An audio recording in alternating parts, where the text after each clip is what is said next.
and welcome to Bits, the show that munches up a world of dark and dismal fantasies. And barfs it back at you. Get your videos going right now because we've got some top cheats for you later in the program.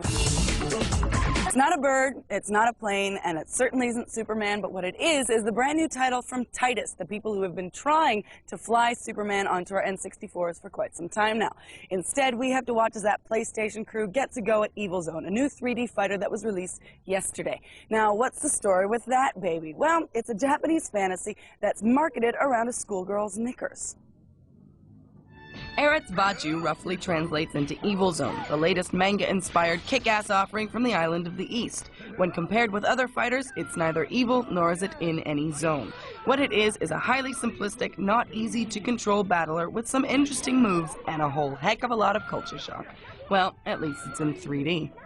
This genre's not known for its Oscar-contending scriptwriters, so if you're expecting anything other than a variety of blocks and attacks linked together with a plotline gathering the main character, Denvazier, with 9 other dudes and dudettes, well, you're gonna be disappointed. We have the usual contenders, the slapped-around schoolgirl, the James Bond underwear sniffer, the 80s Michael Jackson Beat It video extra, Tank Girl, the Power Ranger, the 10,000-year-old priestess, and the man with the protruding sword.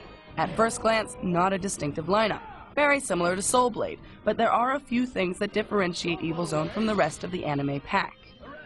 Normal fighting game guys rely heavily on hand-to-hand combat, kicking, punching, and headbutting, but these are not your average characters. As the William Shatner-style voiceover at the start explains, they are heroes who have been chosen for the purpose of defeating a mighty and evil sorceress. So they better have some mighty fine moves. Happily, they do. As in Psychic Force, they do most of the damage from a distance. Where else can you see characters clone themselves to kick a piece of you outside of the living realm? How often have you seen a pentagram created from tarot cards release the pressure on someone's punk ass? Smokin'. Even more stylish are the camera angles that totally change the damage perspective. You can play the whole game using one move, and you'll never see it in the same way.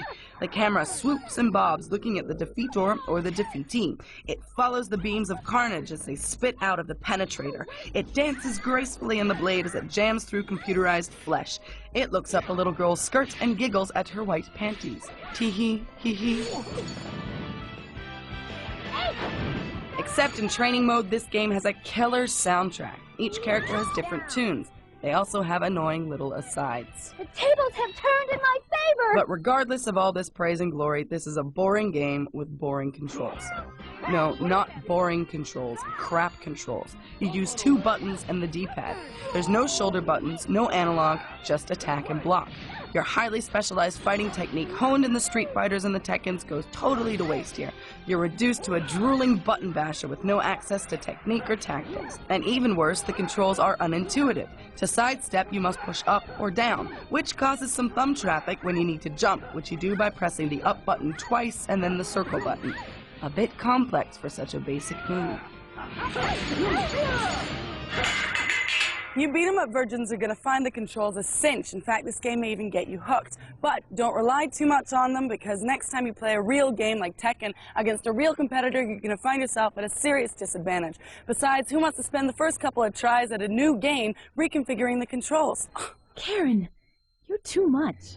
There are a million other fighting games out there. Now, most of them are Japanese. These people love to beat one another up, and they also love white pants. But remember, there are others out there of higher quality that also feature white panties. I'm personally going to be waiting for my Man of Steel because he's got red ones. But Evil Zone, if you want it, is out now for your PlayStation. Yeah.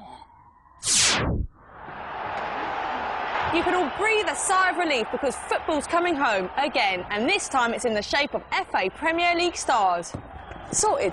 Oh no, it's not another football game from EA Sports, but this time instead of the Canadian-based team that produced the fantastic FIFA 99 stunner, it's the homegrown Guildford-based EA Sports UK studios that will have you dribbling all over your joypad. The game's release is set to coincide with the beginning of the football season. Bits has been fortunate enough to get a glimpse of this very early code, and I'm pleased to say that apart from a few bugs, it is looking very good indeed. You lucky punters will get the chance to man your favourite Premier team, and if you're not satisfied with the skills your team offers, you'll be able to improve the performances no problem. Like all football games, you can play a season, but as you progress, check the user records and you'll notice that you've been awarded stars according to your achievements. Top feature. These stars can then be used to up the individual attributes of players, such as their speed, passing skills, stamina, and so on. Once the season has started, you'll be able to customise your own team, including the name, logo, and names of the players.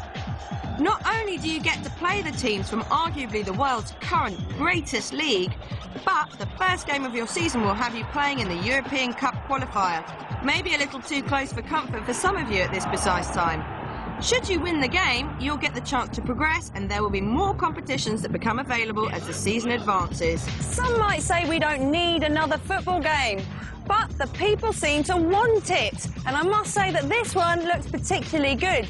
It's got some great camera angles. You can look down from above on a bird's eye view, and then you can zoom right in, up close to your top players to check out their footwork. The game also has the bonus of being able to play up to 4 players on the multi-tap. There's the obligatory friendly option as well, just so you can get unfriendly with your mates.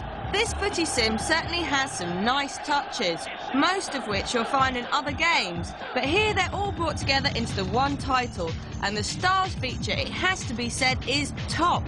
However, I will reserve judgment on this one until I've played the final version, but I'm definitely looking forward to having a go. After all, it is the beautiful game.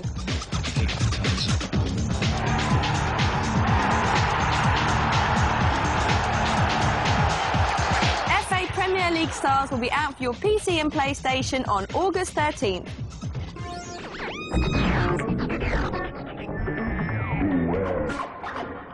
Max Payne is a cop, and he's a pretty pissed off cop. But you would be too if one day you came home and found your entire family was slaughtered by drug-addled psychopaths. So to combat his emotional problems, he goes undercover, joins the mafia, and starts to fight from within against Valkyr, said drug that's rampaging through New York City. Everything's okay for a while, and then all of a sudden his best friend is killed. Well, his best friend happened to be his boss. Now, he's running from the law like Harrison Ford ran from Tommy Lee, but like our boy Harry, he has morality up to the eyeballs. He's going to continue his quest to stop the rampage of the evil drug, unless, of course, he gets the shit kicked out of him. The makers of Max Payne have certainly been around the block a couple of times with Hong Kong film dude John Woo. They're making a point to up the cinematics, up the style, up the character moves, and up the movie references. I don't believe any of it's tongue-in-cheek. Must he launch himself sideways so often? The game does boast loads of detail, down to Max's snakeskin shirt, the bullet holes ripping through it, and the bad guy's cigarette. There's a reason everyone's waiting for this game. Unfortunately, we're going to have to wait a bit longer than we should have, probably because of the announcement of its simultaneous release on PC and Dreamcast. Expect it late next year.